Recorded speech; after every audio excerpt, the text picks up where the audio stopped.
ओम नमो भगवते वासुदेवाय।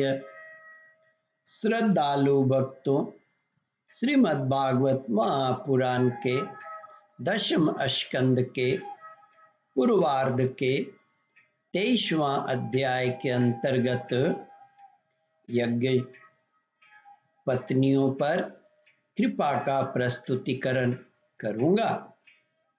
इसके पूर्व जहाँ तक आप कथा श्रवण कर चुके हैं उसके आगे का प्रस्तुतिकरण करता हूँ। श्री सुखदेव जी कहते हैं, परीक्षित, अब तक अपने प्रियतम श्याम सुंदर के गुण और लीलाएं अपने कानों से सुन सुनकर उन्होंने अपने मन को उन्हीं के प्रेम से रंग में रंग डाला था, उसी में सराबोर कर दिया था।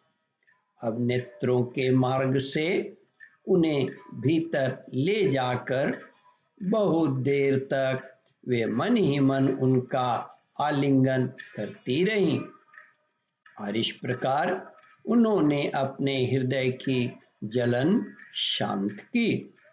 ठीक वैसे ही जैसे जागृत और स्वप्नावस्था की वृत्तियां यह मैं, यह मेरा, इस भाव से जलती रहती है, परंतु सुषुप्ति अवस्था में उसके अभिमानी प्राज्ञ को पाकर उसी में लीन हो जाती हैं और उनकी सारी जलन मिट जाती है। प्रिय परीक्षित, भगवान सबके हृदय की बात जानते हैं, सबकी बुद्धियों के साक्षी हैं।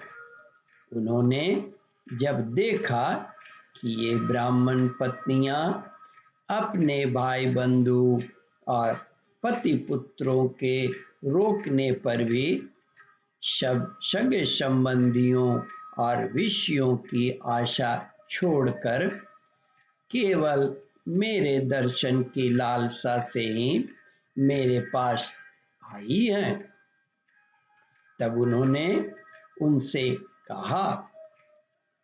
उस समय उनके मुखारविंद पर हास्य की तरंगे अटखेलियां कर रही थी। भगवान श्री कृष्ण ने कहा,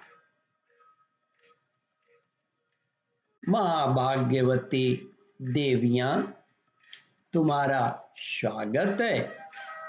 आओ बैठो, कहो हम तुम्हारा क्या स्वागत करें।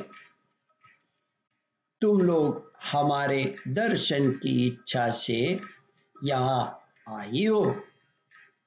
यह तुम्हारे जैसे प्रेम पूर्ण हृदय वालों के योग्य ही है। इसमें संदेह नहीं कि संसार में अपनी सच्ची भलाई को समझने वाले जितने भी बुद्धिमान पुरुष हैं वे अपने प्रियतम के समान ही मुझसे प्रेम करते हैं और ऐसा प्रेम करते हैं जिसमें किसी प्रकार की कामना नहीं रहती, जिसमें किसी प्रकार का व्यवधान, संकोच, छिपाव, दुविधा या द्वैत नहीं होता। प्राण, बुद्धि, मन, शरीर, स्वजन, स्त्री, पुत्र और धन आदि संसार की सभी वस्तुएं जिनके लिए और जिनकी सन्निधि से प्रिय लगती हैं, उस आत्मा से, परमात्मा से, मुझ श्री कृष्ण से बढ़कर और कौन प्यारा हो सकता है। इसलिए तुम्हारा आना उचित ही है। मैं तुम्हारे प्रेम का अभिनंदन करता हूँ, परंतु अब तुम लोग मेरा दर्शन कर चुके। अब अपनी यज्ञशाला में लौट जाओ।